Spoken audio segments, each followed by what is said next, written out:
In the world of art, there are so many simple concepts that can instantly elevate your drawings from boring to professional. And yet, most artists actually tend to overlook these concepts. People think that to become a professional artist, you need amazing coloring choices, super detailed shading, and dynamic poses. But what if I told you this is nothing more than a misconception? While these traits can certainly make your art look better, they are not what separates a beginner from a pro, and they're distracting you from the root cause of some of your problems.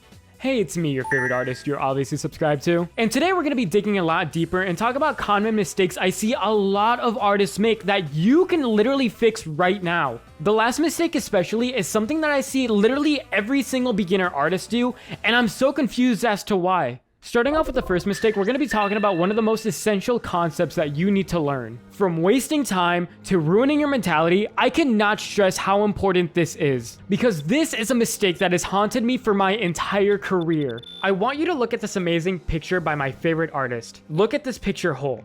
It just looks like a stunning piece of artwork. Like, it is legit perfect to me. But now, let's zoom in closer. You can now see that it feels like a lot of the shading is kind of messy and scribbled. Like, you can literally see the individual brushstrokes the artist used. This microphone wire is literally just aligned with some lighting. That's it. That's literally it. The point that I'm trying to emphasize with my entire being is that you are making the mistake of focusing too much on the smaller details of your art. When you draw, I can probably make the guess that you are zooming in super fucking close because you want the precision of making the best strokes you can, and you want everything to blend together perfectly. However, this is a terrible habit to have. A super important principle of art that you need to know right now is unity. Unity is how the overall separate parts of the artwork work together to create something amazing. When you are looking at the art of an artist you follow, you are too busy looking at their art as a whole, which makes everything they do look perfect, and every little technique that they do look complex as hell. This is because of unity. When you look at a piece of artwork as a whole, there are so many elements you are looking at that your brain blurs them together to create a unified, harmonic image in your head. This includes even the mistakes an artist may have made in their art. So if you're looking at art zoomed out, you won't notice any of the mistakes the artist made.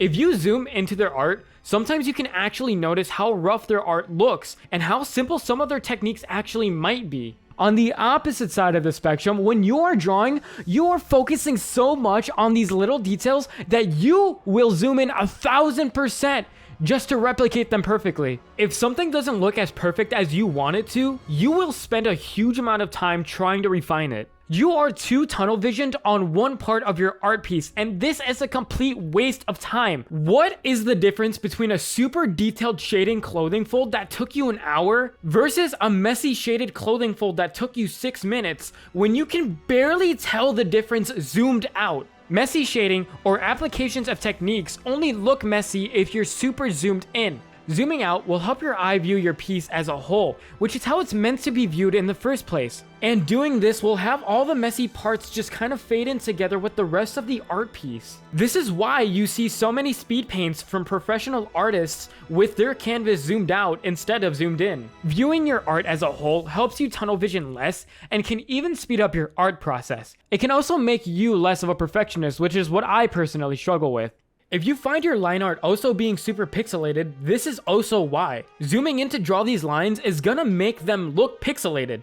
If you can't zoom out for any reason, like maybe the resolution on your monitor sucks, or your tablet is very small so it's harder to make more precise movements, some art programs allow you to duplicate your window and see your entire art piece while also being able to zoom in on the other window. So yeah, when you're referencing something, be sure to zoom in so you can break it down into manageable steps, while also zooming out of your own canvas so that you can focus more on the bigger picture of your art. Because in reality, that's what matters more.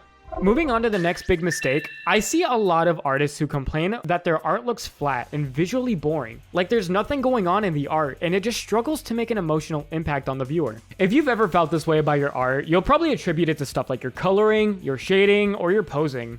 But there is actually just one word that encapsulates all of these issues: contrast.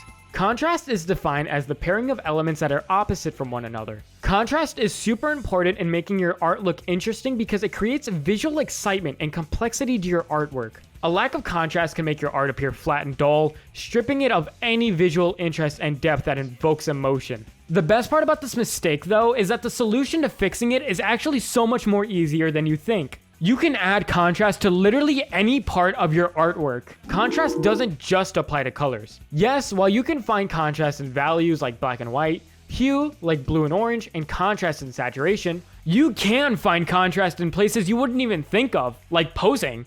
One hand of your character can be super close to the camera and super detailed, while the other one can be farther back and have less detail. This contrast can make your art look much more dynamic and interesting to look at. You can even find contrast in contrast. For example, in backgrounds, closer objects usually have a lot of contrast in their values, while objects farther away typically have less contrast in values. By simply being aware of the different kinds of contrast you can apply to your artwork, you can make your art go from dull to visually captivating.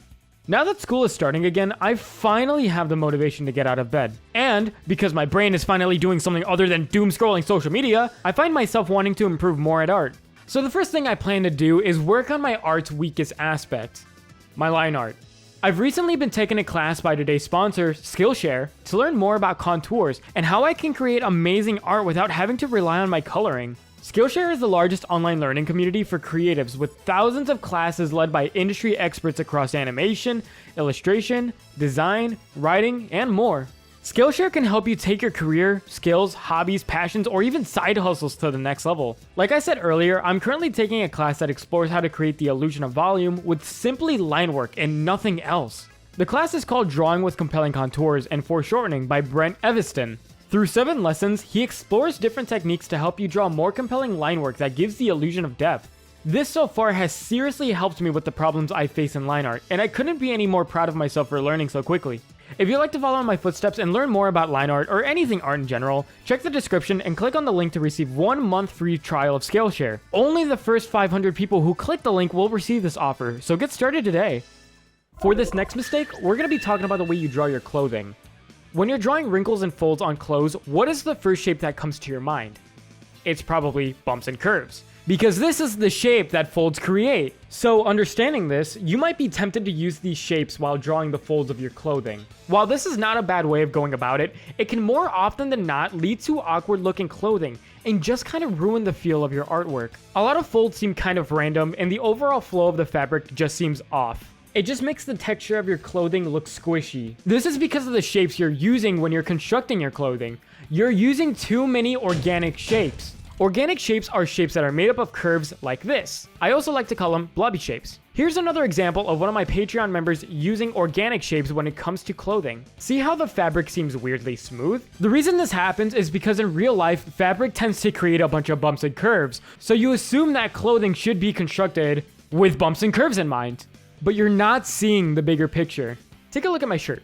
I want you to see what happens when I trace the main shape of my shirt. You'll start to notice that it's more or less made of more angular shapes. Even these folds that were created from my body are kind of like triangles. And this leads me to my next point. You must think more geometrically when it comes to constructing your clothing. Geometric shapes are pretty much any shape that involves straight lines. And you might be thinking to yourself, well, that doesn't really make sense because fabric tends to create more curves than lines. And well, yes, you'd be right. You shouldn't be focusing on the curvature of your clothing right away. Just like how you shouldn't be attempting to draw a character's eyes without some sort of guideline. What you should instead be doing is creating the general shape of your clothing using more geometrical shapes, because this will help you build a more solid foundation, which you can then reference your more curved shapes off of. This will help make your fabric obtain a much smoother flow and make wrinkles appear more consistent. This shirt looks much more structured than the previous one I created. The folds feel actually planned out instead of just random. And with every rule comes some exceptions. Of course, there are some types of clothing folds that benefit from thinking more organically, like the way fabric waves as it hangs off of something, like a dress on a person. Situations like this can come up, and while I can't cover every time this happens, try to look at some references and trace them to help give yourself a better understanding of the overall shape of clothing. In the end, every piece of art advice isn't a strict rule. It's just a new perspective that can help you look at things differently and expand your understanding.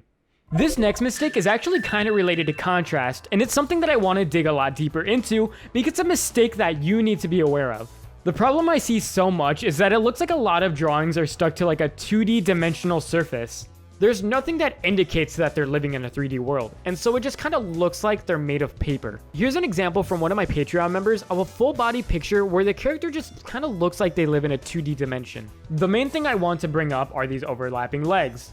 I appreciate that the artist added some overlapping elements to make the character feel more three-dimensional. However, there is one more thing we can do to sell this effect even more. The problem with these legs is that they're both shaded as if they were side by side, which doesn't make any sense unless you lived in a 2D space. To fix this, you can simply add contrasting colors between the two legs. You can add a color that'll make the right leg darker or lighter, and it'll basically achieve the same effect. That way it adds depth to your drawing, and now it looks obvious that the legs are overlapping because of the contrasting colors, and now it feels more like your character is living in a 3D space. My main point is that most artists aren't emphasizing their 3D environment at all. They usually draw everything on the same 2D plane, which just makes the art look bland. There are so many ways to mimic 3D space, and this ties in with contrast. The best way to mimic depth in art is to add contrasting elements from things closer, from things farther away. One of the weird examples we brought up earlier was contrast and contrast. Closer objects have more contrast and value, while farther have less. Another thing you can also do is blur elements that are super close to the screen, or super far, which kind of imitates how your eyes can only focus on one object at once. Another cool thing you can do is add a custom color of fog in your art. Objects farther away are more consumed by the fog. For your characters themselves, you can add contrasting elements in their posing. And I'm not just talking about foreshortening. If you don't know how to foreshorten, then there are other techniques we can use to mimic depth. Like, you don't need foreshortening to make a pose interesting. Some small things you can add to your characters is playing around with the angle of their body parts. Like, take a look at this hand. Yeah, it's pretty cool, but look at this hand. If we break both hands down into their simple shapes, you can see how much more interesting the one on the right looks compared to the one on the left. The building blocks of the left one look a little 2D and bland, while the one on the right one clearly looks more 3D. You could say that the contrast between the different angles of the parts of the arm make the arm look much more interesting.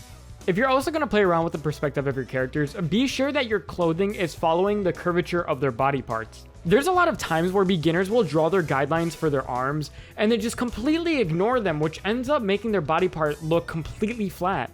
Being able to apply these techniques makes your art feel more lively and less restricted to only one plane of existence.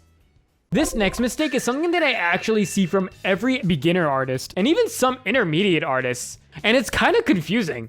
When talking to my Patreon only Discord members, the thing I've probably always critiqued no matter what was their line art. I'm not gonna lie, line art is super fucking hard to master and I'm kind of bad at it myself. But the problem I see from so many artists is that it looks like the pen that they're using is just the default G pen that most art programs give you. I'm not saying there's anything wrong with the brush or how it's applied to certain art styles, but rather I feel like beginner artists are too inexperienced to be using this brush. The G pen is a pen that is harsh because it lacks any variety in its opacity, and it also includes a huge amount of pen pressure in its size. This pen causes so many artists to make the huge mistake of having super poor use of line art tapering, which is basically the shrinking you see at the end of the line. A lot of times, I see line weight in places that don't really make sense. Like sometimes the artist will line pointless stuff very boldly, like clothes wrinkles or collarbones, which I personally prefer not to line them, but if you do, it should be something that is very minor. Another thing is that this brush makes it very hard to connect two lines together. So sometimes I just see this happen.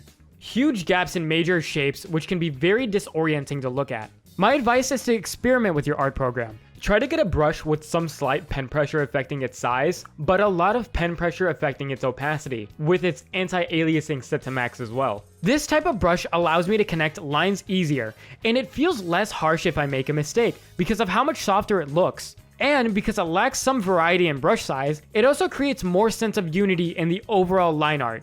This way, you get to have some line weight with your line art, but not so much where if you don't know how to control it, it looks like dog shit. I would say that this brush kind of mimics the way a lead pencil works. Another thing, even though I see this in literally every single line art tutorial, it can't hurt to mention it, is to make sure you check the stabilization in your pen and put it to something you're comfortable with. This way, no matter how you draw them, at least your lines are always going to be smooth. If you'd like to learn more about how you might be overcomplicating stuff in art, check out this video on the left, which goes more into depth about how a lot of artists are overthinking how anatomy works. On the other hand, if you just feel like you fucking suck at art, check out the video on the right, because trust me, you will feel much better about yourself if you watch it.